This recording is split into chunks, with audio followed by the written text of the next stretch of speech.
There's something truly to be said and truly remarkable about the person who has every reason to give up, every reason to just get on their knees, lie down, and say, you know what, I had enough. And it's easy to do that. But there's something remarkable about the person that has every reason to do that, but does not do that.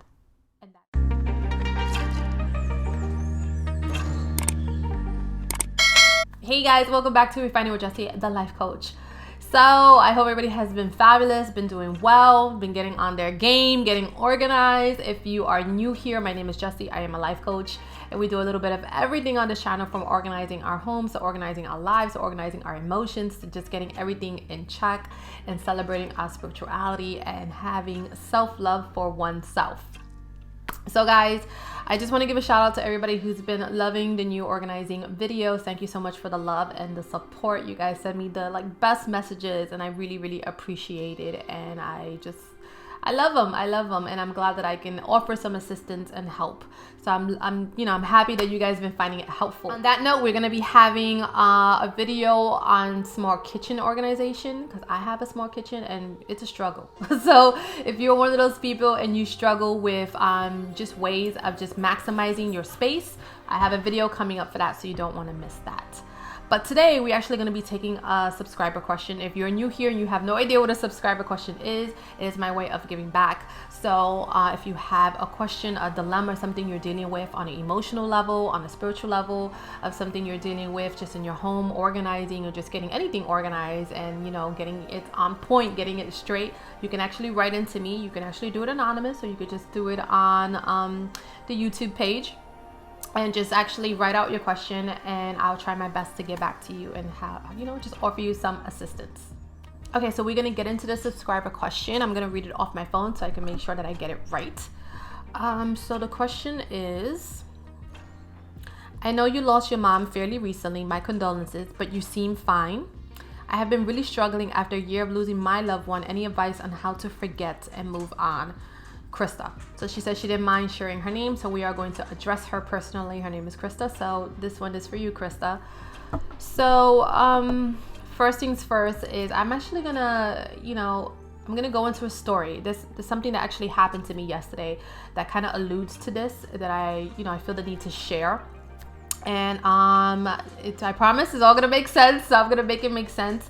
One does pertain to the other, and she is right. I fairly recently lost my mom. I actually shared the whole story, if you don't know, here on YouTube. So if you want to hear about that, because it's going to kind of click into parts that I'm going to speak about, I'm going to attach the video, and you can actually, if you would like to look into the story. But yesterday I actually went and took a trip to Macy's. So I actually purchased some things online and I actually went to go pick it up. And I was actually at the Palisades Mall, if you are familiar with New York. So I was in Macy's, and when I was supposed to come in and out. I was supposed to just go pick up my items. That was the game plan. That's what I was focused on. And I wasn't going to purchase anything or shop or anything of that sort. But I wind up doing the opposite, and I wound up shopping and staying and trying on clothes and doing certain things. And so I came out later than I was expected to come out. But when I was exiting Macy's and coming out, there was a woman coming behind me, an older woman, and she seemed confused and dazed. And so, I was just trying to be like a nice, courteous person and hold the door for her and, make sure she got through the door and things of that sort. And as I was doing that, I was kind of observing her behavior and her actions, and she just seemed confused, and she was alone, and she walked slowly, and she seemed just like off. And so I had asked her, I said, are you okay? Is everything okay? I know how a lot of those malls can be very confusing. Like if you park in one space and then you come out through another, through another door, through another exit, and then you're way off and you can't find your car. So I thought that's what was happening with her. I know that has happened to me, and I'm pretty young, and I still get lost and confused in these malls. So I can imagine the struggle for a person who's much older. And so, I kind of seen that recognized that face as well before. My mom used to have that look when she used to get confused. She used to get like low blood sugar and other complications, and sometimes she used to get very dazed and confused. And so the look seemed very familiar to me. So I felt like inclined to ask this woman, "Are you okay? Like, can I help you? Is there something I can do for you?" And she's like, "Well, she's like looking around," and I'm like, "Are you waiting for someone?" And she's like, "No." And I'm like, "Well, you're looking for your car? You can't find your car because there's like a few exits." And she's like, No. She's like, "Well, I'm looking for the mall." You really have to drive from one section to the other for a person of that age. So she's like, "Well, I'm looking for the mall." And I'm like, "Well, how did you wind up here? Did someone drop you off?" I'm like trying to get the background information because I'm so confused. I'm like, "What's happening?" I'm trying to get the information to try to help the lady. And she's like, No. And I'm like, "Well, do you have a car? Do you drive?" And she's like, "No."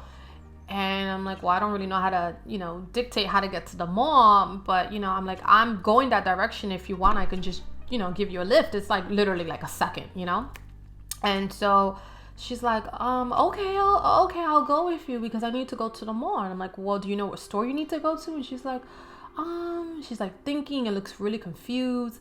And so I noticed like when she's coming off like the sidewalk, you have that like little step, and she's like struggling, and I'm like trying to help her. And I'm thinking the first thought that came into my mind is she's so willingly like she's willing to go with me, and I'm a complete stranger. She has no idea who I am, my intentions, who I'm with. I could be like a vindictive person. Of course I am not. But that was my first thought. This woman's very vulnerable. She's much older. She seems confused. She seems dazed. And I felt like the need like to protect her, So, I told her I'll give her the ride. And, during the car ride, like, I'm like, she doesn't put on her seatbelt. And I'm like, let me help you, put on your seatbelt. And she couldn't put it on. And she was like struggling. And I was like pulling it and trying to, clip it in for her. And, I hear her phone ringing, and she's like not answering. And I'm starting to wonder, like, is this woman okay? Could she be suffering from like dementia or something of that sort? And she kind of just wandered off because it just seems so surreal that she made it to the mall by herself. And she's just so confused. And I just asked her like simple questions like, what, store are you going to? And she couldn't answer me. So I'm like getting, very worried for her. And so I'm like, "Do you know what store you're going to?" And she's like still not answering. And I'm like, "Do you have any kids?" And she's like, "I do."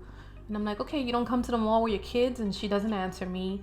She's like looking out the window, and I'm just like, "Okay, well, what is your name?" Like, I introduced my name. I'm like, "I'm Jessie. What's your name?"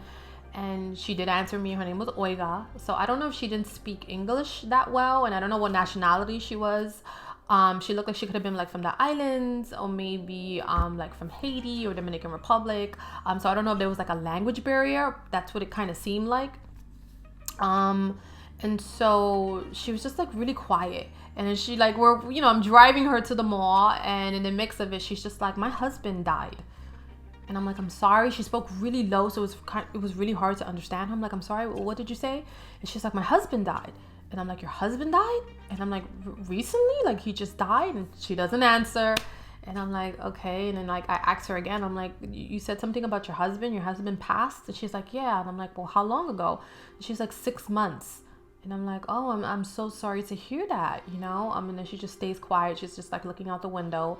So we pull up to the mall, and I drive like right in front so she doesn't have to walk, because I'm noticing, she's having difficulty walking. She's like an older woman. And she could have been like in her 70s, possible like early 80s. And I'm like, "Is this where you need to go? Is this the mall that you are referring to?" And she's like, "Yeah." And I'm like, "Okay, do you know where you're going?" She's like, yeah, thank you so much. But she's like not getting out the car. And she's just like sitting there, like kind of like looking confused. Like that's not the place that she's supposed to be. And I'm like, "Oh God, I can't leave this lady." Like I just felt horrible. And, especially after she told me that she lost her husband, I'm like, she probably just doesn't even have anybody. And I don't know her situation with her children. I asked her, I said, "You know what? I could park my car and I could walk with you and help you get to where you need to go to." And she's like, no, it's not necessary. I'm good. And I'm like, "Yeah, I think I should park the car and go with you." She's like, no, I'm good. She's like insisting. So I'm like, "You know what? I need to go pick up some makeup." It's the first thing I thought of, because when I go to the Palisades, I usually go to Sephora's. So it's like, you know what? I just realized I need to go to Sephora's. I need to go to a store. So I'm going to park my car, and then, I'm going to walk with you if you allow me. And, so I tell her that so she could feel comfortable and not feel so like vulnerable, or like, feel like, I feel like when people get to a certain age, they don't want to feel vulnerable. They don't want to feel like they are a burden to people. They don't want to feel like they're super needy. Like, they want to feel like they're still independent. I know I experienced that with my mom a lot. So I try to like manipulate the situation and just make it seem like I'm going for something else, but really is, my concern was for her. So she's in the, she gets out, I park the car, she gets out, and then we just like go into the mall. Long story short, she has no clue where she's going. And she's going all over the mall, and like I'm asking, like, do you know the name of the store? She's like, no. I'm like, do you have an appointment? She's like, no. I'm like, do you have a card? She's like, no. I'm like, what are you here for? She's like, glasses. That's what she's telling me. So I'm thinking like, this woman is not here for glasses. She's probably lost or something of that sort. But she was not lost. She actually was there for glasses. I wound up finding the optical for her. And when we get there, she had to like pay for glasses, and she takes out this purse full of money. Everything's like in cash, and she pays for her glasses. And I'm like, I don't want to leave her alone. And I was like, you know what? Do you want me to, give you a ride back home? Do you live near here? And she's like, no, I live far. And I'm like, it's okay. I'll take you wherever you need to go. I was so fearful for her being out there alone, because so many people could take advantage of her. And I shared this story. I'm going to end it there. Long story short, she wind up paying for her glasses. I waited for her outside, and then she just disappeared. I don't know where she went. And I wind up leaving her my number just in case, and she never called me. So I'm hoping that she made it home. Now, why am I sharing this story? I'm sharing this story because I feel like there's so many people that have their parents, and they don't realize that they're aging. They don't realize that they're so vulnerable. They don't realize that they can't do the things that they used to do. And we are so wrapped up in our own lives, in our adult lives, work, school. If you're a parent, you have kids, or if you're, whatever it is, like you're just so wrapped up in your own thing. And at times we are not there for our parents. And then when they pass on and they move on, the biggest thing we deal with is regret. I hear it all the time in people. Regret of all the things they should have done, all the time they should have been there, all the times they should have been present, all the times they should have been financially giving, and so on and so forth. And that's the biggest toll that a person deals with after a person has passed on. And so I wanted to share this message. So you have a person who has their parents still alive, and you have an okay relationship with them, because there are some parents that have not been good parents. So I try not to judge. Like, for all I know, this woman was not a good parent. She did have kids, and then in the time of her need, her kids are not there because they feel like, they had a traumatic experience and they couldn't forgive. And, it's none of our places to judge that situation, because we didn't live that life. We didn't live the trauma. We don't know what type of abuse they have endured, and so on and so forth. So I never try to judge. So I'm very clear with my words. So if you have a situation that you have a parent that has been there for you, and you have a good relationship with them, and you haven't been making that time, definitely make the time, because later on in life you will regret it. You will regret it. These are the things that you're gonna think about. If these stories, like something of similar, actually happened to your parent, and then you hear about it, you're gonna feel horrible. And that's the first thing after I thought like this woman's vulnerable and something can happen to her, my second thought was, where are her kids? Like, why is she not coming to the mall with her kids? Why are her kids not here?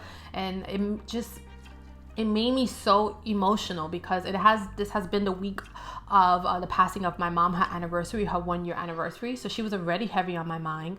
I was already in an emotional state, and this woman reminded me so much of my mom. Not her physical form, but just the way she was, her mannerisms, the way she spoke low, her struggles, not being able to get out the car, not being able to buckle her seatbelt, helping her go up the stairs, and like trying to make sense of the things she was saying.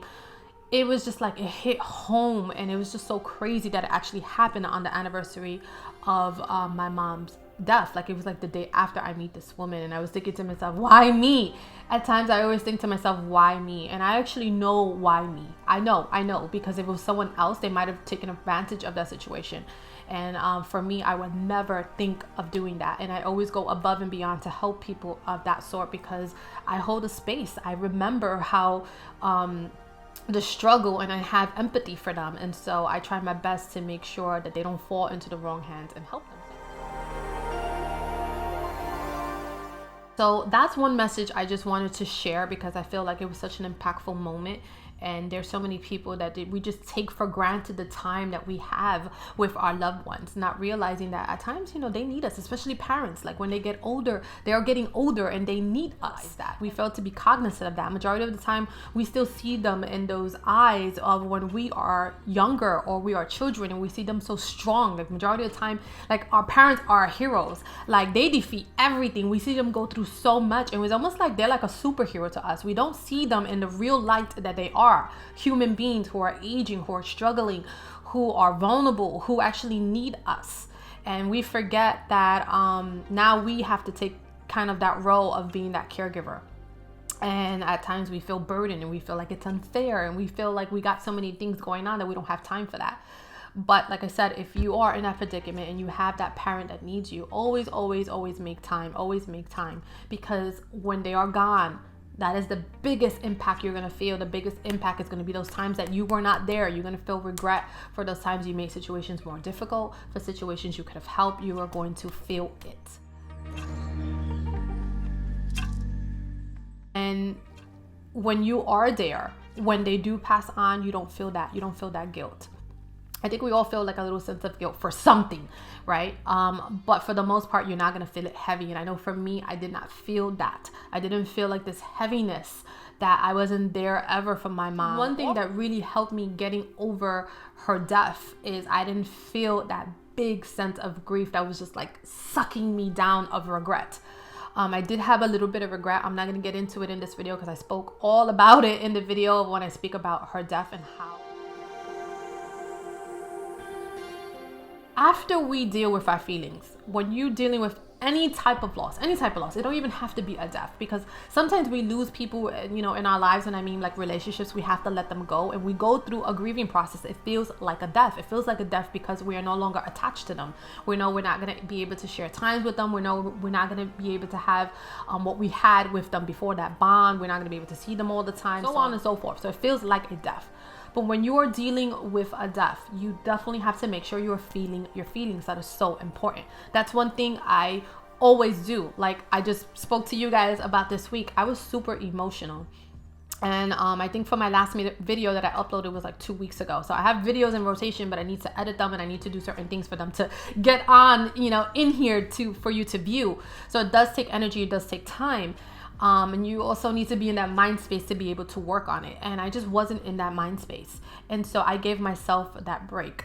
So you have to be able to honor that. There are times that you are going to feel down, you're going to feel low. There are times that you just don't have it in you to socialize. You don't have it in you to work. You don't have it in you to be feeling motivated and inspirational. You need time for yourself to heal and to just take that time and process your emotions. And I'll always say to honor that.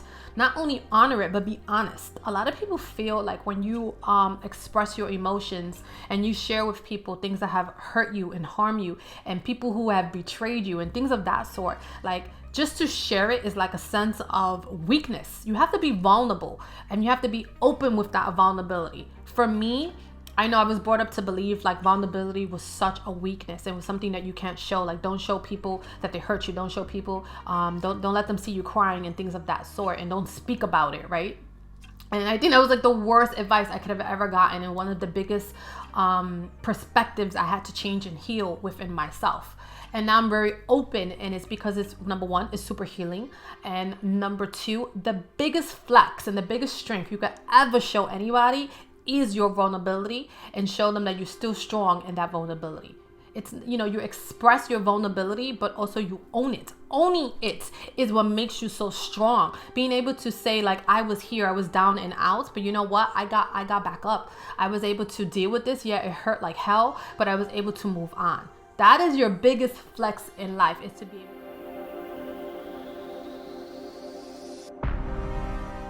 to own your own things that you're going through, your feelings and emotions, right? So anytime that you feel like you need to cry, anytime that you feel, it doesn't make a difference how long it has been since you lost someone. This is the thing. Like one thing she mentioned, I think the way she worded this message was any advice on how to forget. This is the first thing, Krista. You never forget. You never forget. You can never forget a loved one. That's just not how it works. Once they're gone, but we never forget. We just learn how to deal with it. We learn how to live without them, but we never forget them. You're not gonna forget, so don't try to forget. Try to own your feelings, feel it, and within time, it's gonna die down. Those emotions are not gonna be so loud, right? They're not gonna be so up in the forefront. It's gonna come in waves here and then, like I just said. For me this week, it was like super emotional, and I didn't feel like really doing anything, and I honored that. And I was like not on YouTube, and I wasn't doing certain things, and I wasn't doing coaching, and I just like took that time for myself. And when I wanted to cry, I cried, and I cried. I'm here to share it with you. I cried. It's a miracle I'm not crying in this video. But I'm okay with that. Like when I need to cry and I need to feel vulnerable and I need to speak about it, I speak about it. I don't like hold it in. I don't suppress it. The more you suppress it, the less you put off your healing. And so that's something super important to remember. And it doesn't make a difference how long it's been. Like it's been a year since I lost my mom, and I will never forget her. I'm not trying to forget her. And anytime that I feel the need to speak about her, or I feel the need to, I get emotional, or I need to cry, or I need to release, then I do it. It doesn't make a difference. I know in 5, 6, 10, 8, 9 years, I'm still going to be in that space. So we never forget. And it's not about getting over it. It's about learning how to cope with it and deal with our emotions in a healthy way, and letting our emotions come out and dealing with it. Now, the biggest thing that you're going to need to be able to move on, right? So moving on is what we want to focus on, kind of getting to that healing space. It's about perspective. And this is what this is going to be all about. In order to get over anything, it's all about perspective.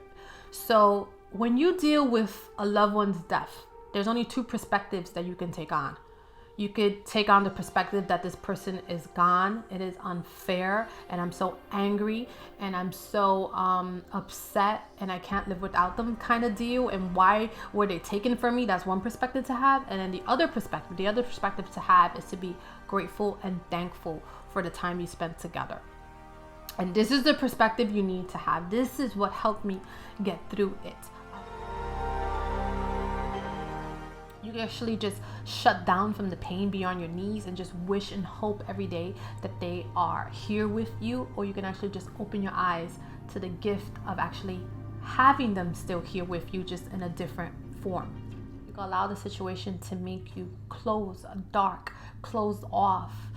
Just say, you know what? I'm not giving my heart to another person. I'm not going to love this way again because, it was so painful. Or you can actually let that pain break you wide open to unconditional love and actually love more, because you get more than what you give. You know that the pros of loving unconditional are amazing, as opposed to the opposite of never having that type of love. You can turn your back on tomorrow and the next day and say, you know what?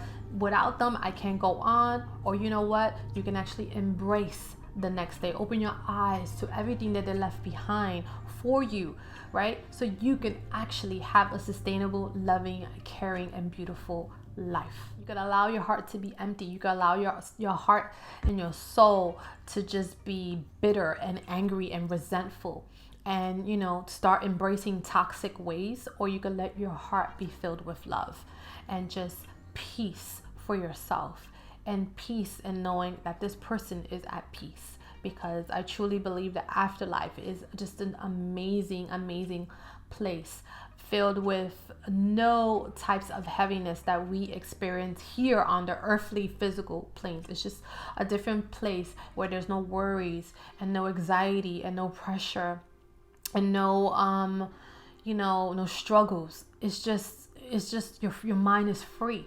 And that's what this person has. And wouldn't you want that for that person? They are resting in eternal peace, and they're just like, right? And that's what you want for them. That's what of course you will want for them. So when you think of them, you think of them that way. You don't think about the hardships or anything that they had. You think about now they're finally free. And that's love. That's unconditional love. They're not with you on a physical plane, but they're somewhere else. And guess what? When it's your time, you will meet them there and you will see them again. And my spiritual belief for me is that death is not the end. I believe in the afterlife. I believe that once a person leaves this physical world, they go on to a spiritual existence and they're not truly gone. So for me, death is not really the end. Death is not really death. And it's been proven to me, and I believe that I have it so strongly in me is because I've had experiences with it. And I've said I was going to share it and I never did, and maybe I'll start sharing it now because I see a lot of people are struggling with understanding death is something that we really don't talk about. It's something like it's like taboo. Nobody talks about it. Nobody wants to talk about it because they're fearful of it. And I think that's what holds people so tightly ingrained in this other perspective that they have, that they're so angry because they believe that this person was taken from them and it's the end, and their life has been cut short and it's unfair.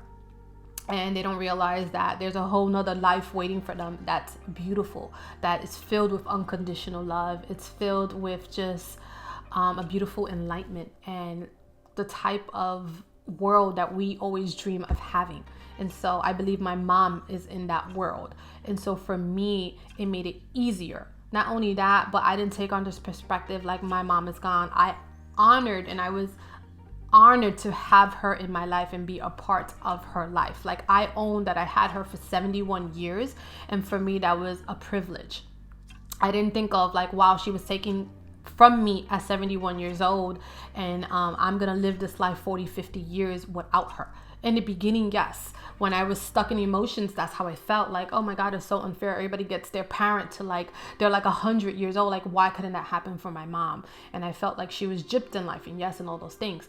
After I got over that feeling, I was like, okay, now I need to change my perspective. And my perspective is the other perspective. There's people who never have a mom. There's people who've never have parents who, invested in them and loved them and did everything for them so they could elevate in life. So I started thinking of it the other way, as it was a privilege. So that's how you have to think of your loved one. Whatever amount of time you had on this physical plane, on this physical earth with them, understand it and embrace it as a gift.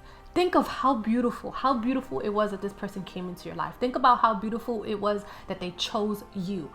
Like, if it's a husband, if it's a spouse, if it's a partner, if it's a boyfriend, it's a girlfriend.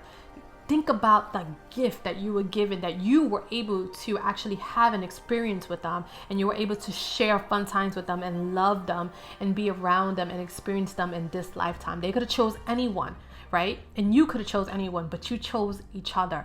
And that's a beautiful thing. Wouldn't you rather have that experience with them than not to have it at all? For me, I'd rather have that experience with them. I'd rather have the laughs. I'd rather have the fun times. And that's what I think about when I get sad and I, kind of needed to move on and had to change my perspective. That's what I thought about. I thought about all the fun times. I thought about all the moments I share with my mom. I thought about times that I laid in bed with her and we just did crossword puzzles, or we used to just talk, or we used to just watch movies, or we used to just laugh and giggle and talk about stuff that nobody else, I would probably not share with anybody else, right? It was a special relationship, right? That nobody could ever have. Yeah, I have other siblings and they had their own special moments with her in their own relationship, and then I had my own, and that was only special to me. And those are moments that only her and I share, and only moments that I and her know about, right? We had our own secrets and our own language and things like that. And I think every relationship has that, right? Think about how privileged you are that like if you lost a child, that you got to birth that child and you got to adopt that child, and you were chosen.